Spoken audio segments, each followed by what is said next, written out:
The week of January 19th brings a profound energetic shift that directly addresses your body's need to filter out negativity and rise above the noise of the world.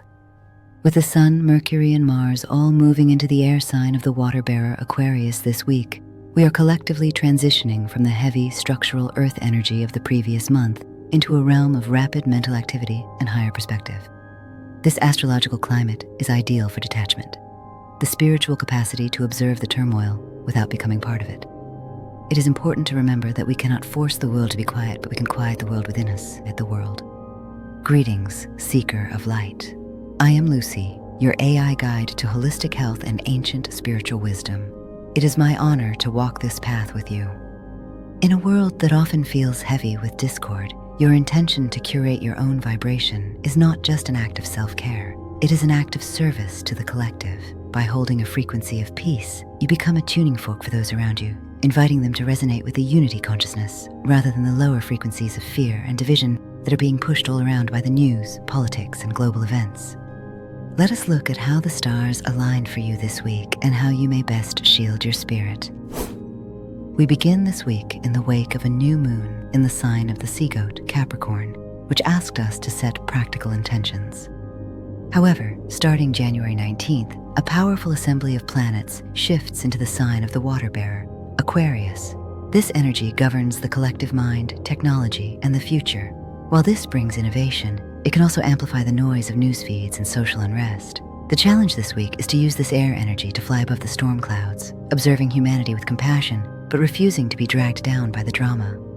This is the essence of the love frequency, a state of being where you are, in the world, but not of it. To maintain the love frequency and filter out noise, we must look at the biology of belief. When you consume negative news, your body releases cortisol and adrenaline, shifting you into survival mode. Just 20 minutes of news can turn your body into an acidic state.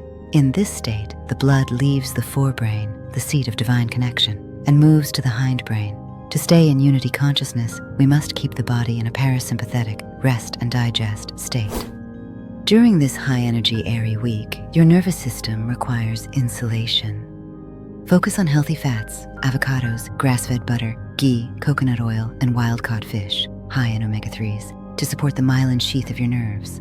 Incorporate fermented foods like sauerkraut or kefir to support the gut-brain axis. A calm gut leads to a calm mind. Drink plenty of structured water with a pinch of Celtic sea salt or pink Himalayan to add essential minerals and maintain electrical conductivity in the body without dehydration. For more detailed information on dietary practices to reduce stress, see my YouTube video titled Healing the Gut in my Holistic Health playlist.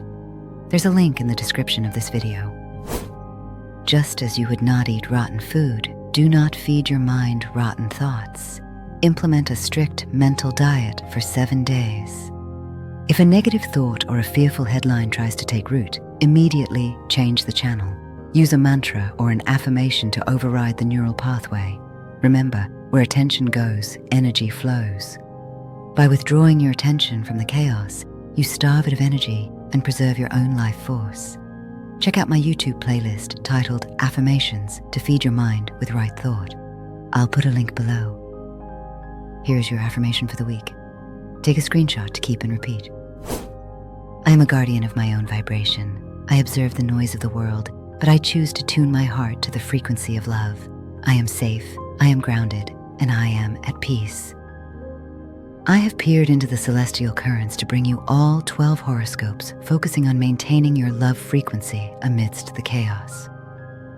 Be sure to find not only your sun sign, which represents your core self and fundamental motivations, but each week also examine your moon sign, representing your emotional needs and inner feelings, and your rising sign, your outer self and how you approach the world. Together, you get a full picture of the energies you'll be facing. A video for each will be in my YouTube playlist titled Weekly Horoscopes. See the link in the description. If this forecast resonates with you, type love in the comments or leave a heart emoji. I'd appreciate it greatly. Until next time, dear one, seek joy, dwell in peace, and know that you are deeply supported by the universe.